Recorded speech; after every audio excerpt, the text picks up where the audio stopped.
Hey guys, what's up and welcome to the channel. I'm the Shogun Shogun and this is the Training Grounds. Today we're going to be talking about 3-star characters. A lot of people overlook these or think that they're very underpowered because, well, they're not 5 stars. But I am going to key you in on 5 of my favorite 3 stars and why you should absolutely build these as soon as you get them. So get ready. I will be telling you just a little overview of it. I do have videos out for some of them, and I'm going to be working on more in-depth guides for 3 stars as well as 4 stars and Ballin on a budget. So go check those out when they come out because they are, yeah, you know, I like using 3 stars. So first off, we're going to find, let's go with Grass. Okay, now this is going to be my favorite one, my absolute top unit 3-star in the game, and this is going to be Falconeer Quarry. Falconeer Quarry is the specialty change of Quarry, and one of the reasons why I really like this character is that she brings a lot to the table. She is a knight, so she can wield things like Arius for mitigation. However, I don't think that that's personally her role. She brings control in the fact that her S3 can not only provoke, but it can defense break. Now, it does become a 100% chance to trigger, but you do want to build her with effectiveness in order to make that happen. Her S2 is going to, after you specialty change her and finish out her tree, is going to be bringing heals to the entire team. Not only that, but one of the things that she can do is she can CR push not only herself, but everybody else. She can take just a whole extra turn. She is very oppressive, and if you have her at the right speed, she is just an absolute monster when it comes to supporting the rest of the team. I use her very regularly in legend level RTA. Not only that, but I know a lot of people in Legend that also use Falconeer Quarry. She is a very strong pick in RTA. So one of the things I think that you should do as soon as you get her is start working on her specialty change and leveling her up, because like I said, she is going to be one of your more used units if you don't play Cleave. Realistically, if you play Cleave, then Falconeer Quarry doesn't really bring too much for you, but if you are playing Bruiser, if you're playing Control, Falconeer Quarry is going to be very huge at countering a lot of units. Now, my second favorite one, and one that I use all the time as well, is gonna be MRSA. Now this is basically Violet, right? Our Violet is the MRSA is the specialty change of Violet. So one of the big things with her is that her S3 modifiers are just super nutty. They are off the chart. You can build her as a tanky lifesteal bruiser, and because she has 50% passive evasion, is going to just be huge. Slap a Violet's Talisman or a Moonlight Dreamblade on her in order to stack that evasion even higher. And this is something that can't get stripped like other units that do have the evasion buff. Not only that, but every time that she evades, this is going to decrease the cooldown of her S3 by 1 turn and increase her speed. She's going to get the speed buff. So not only is she going to be going faster, her damage is going to scale off the speed buff. You're going to be getting more S3s on the regular.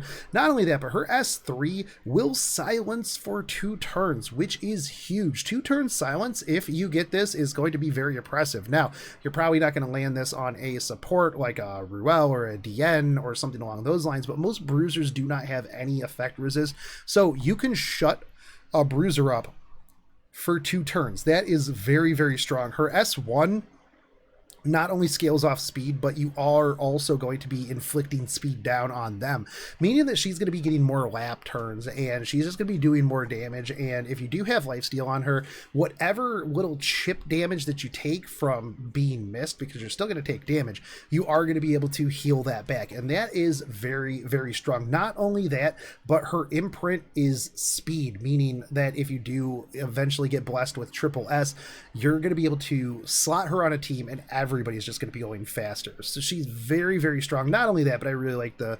steampunk goggle look. That's a big thing for me. Now moving on, we're going to go to Angelic Montmorancy, and you're going to see a lot of specialty changes here. Well, a couple specialty changes, but Angelic Montmorancy, when she came out, kind of displaced Angelica for the most part as one of the easier to build soul weavers in the game, right? Not only does she heal pretty well, but she gets rid of debuffs. She puts people to sleep with her S1. Not that you want to rely on that. She does give debuff immunity. However, her S2, while it is on a short cooldown, doesn't heal for much. So running things like a Shamadra staff on her is actually beneficial so that she can actually heal. For the most part, you really want to kind of look at her as a cleanser with also some heals. Now her S3 is going to heal by a decent amount, but you can also run her with things like a Magdaра's Tome in order to cycle very fast, but she is going to be there to help get rid of a lot of debuffs that you're going to be running into. So very, very strong pick for both PvE and PvP. So not only that, but so a lot of these picks are going to be from a PvP standpoint, but that aside, we are going to have the next one on my list, and that is going to be Adventurer Ross. Now, from a PvP standpoint, he is a just disgustingly good enabler. His S2, which allows for the dual attack from the enemy, from the ally with the highest attack, is huge. Not only that, but it's going to potentially defense break once you get all of his runes leveled out. So you can defense break into an attack from your highest ally. Not only that, afterwards, this is going to give both of you debuff immunity. That is ridiculous. He has an AoE that increases defense for everybody and heals himself, and his S1 strips buffs from your enemies. This is, when they did his specialty change, they did him very, very good. So definitely going to be a priority on your list of things to level up and get done as a 3-star.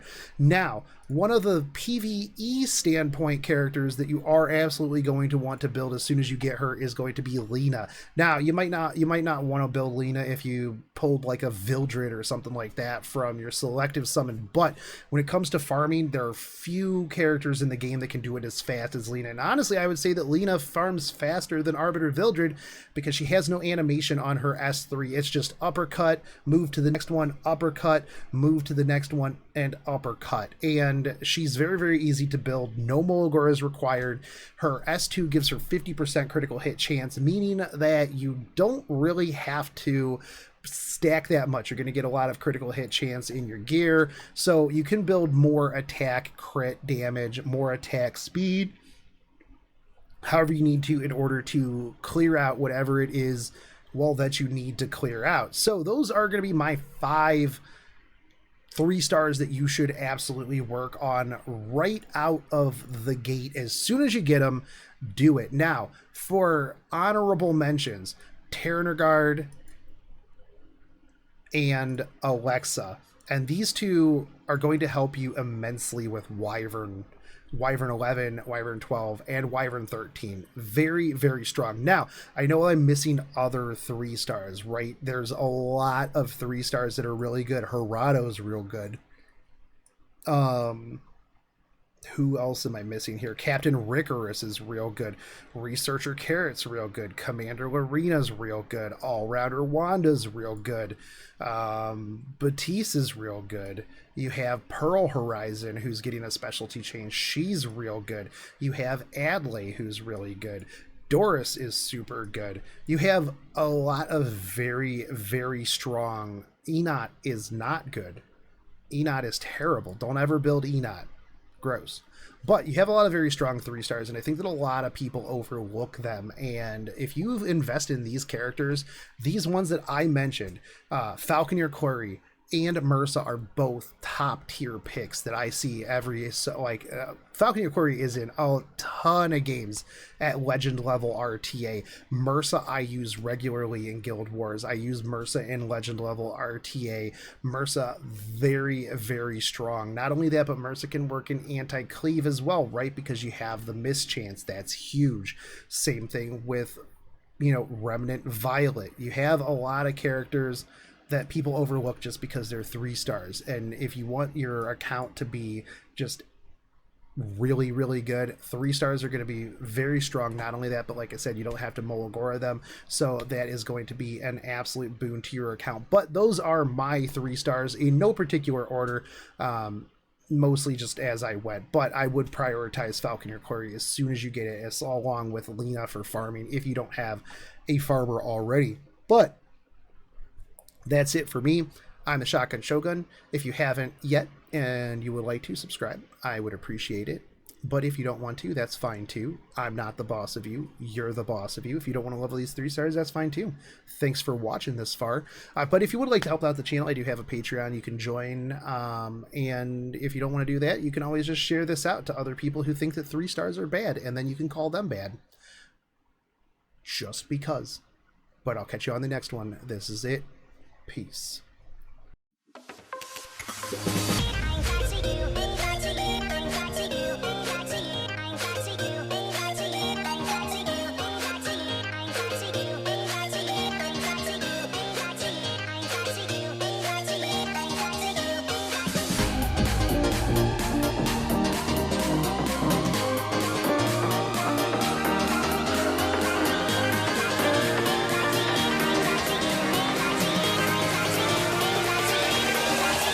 Crack it.